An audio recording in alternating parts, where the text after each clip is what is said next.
तो दोस्तों गेल इंडिया ने अपने क्वार्टर टू के नंबर को दिया है। तो चलिए देखते हैं क्या है क्वार्टर टू के नंबर्स के अंदर। डाटा बेस के यहाँ पे क्रोज में है।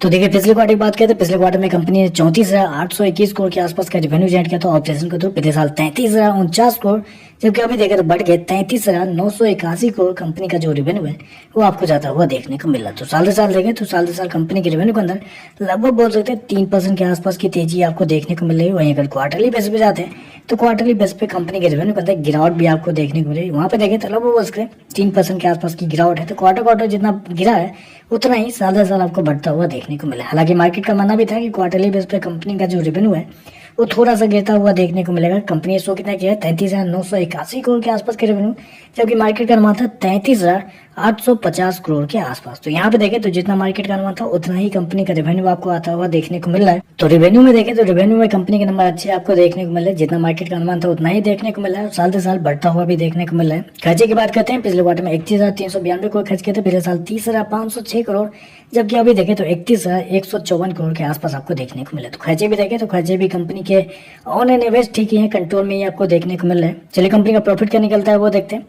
तो देखिए पिछले क्वार्टर में कंपनी 3,183 करोड़ के प्रॉफिट में थी, पिछले साल 2,442 करोड़, जबकि अभी देखें तो बढ़ गए 2,690 करोड़ के आसपास कंपनी का जो प्रॉफिट है वो आपको जाता हुआ देखने को मिला। तो साल से साल देखें तो साल से साल कंपनी के प्रॉफिट के अंदर तेजी आपको देखने को मिल रही है। लगभग बोल सकते हैं आप 10% के आसपास का जंप है कंपनी के प्रॉफिट के अंदर साल से साल। लेकिन वहीं अगर क्वार्टरली बेस पे जाते हैं तो क्वार्टरली बेस पे कंपनी के प्रॉफिट के अंदर गिरावट भी आपको देखने को मिली। लगभग 16% के आसपास की गिरावट है कंपनी के प्रॉफिट के अंदर।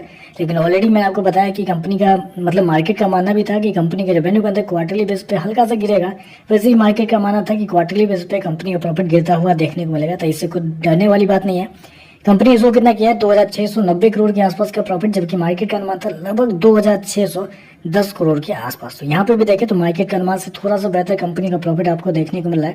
तो आप कह सकते हैं मार्केट का जितना अनुमान था कंपनी के रेवेन्यू प्रॉफिट को लेकर उससे बेहतर कंपनी के रेवेन्यू प्रॉफिट या इनलाइन आपको नंबर देखने को मिल रहा है। ईपीएस की बात कर लेते हैं।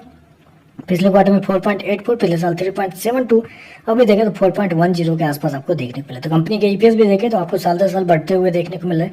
कंपनी के ऑपरेटिंग मार्जिन और नेट प्रॉफिट मार्जिन की बात करें तो वहां पे भी मैंने देखा है कि कंपनी के नेट प्रॉफिट मार्जिन और कंपनी का ऑपरेटिंग मार्जिन जो है वो साल दर साल आपको बढ़ते हुए देखने को मिला है। तो ओवरऑल अगर देखा जाए तो मेरे हिसाब से नंबर तो अच्छे आपको देखने को मिल रहा है, क्योंकि साल दर साल कंपनी का रेवेन्यू प्रॉफिट दोनों आपको बढ़ता हुआ देखने को मिल रहा है। और जितना मार्केट का अनुमान था कंपनी के रेवेन्यू प्रॉफिट को लेकर उतना ही या उससे थोड़े से बेहतर कंपनी के नंबर आपको देखने को मिल रहा है। तो चलिए बस आज के लिए बस इतना ही। वीडियो पसंद आए तो लाइक कीजिएगा, साथ में साथ चैनल को सब्सक्राइब जरूर कीजिएगा। धन्यवाद।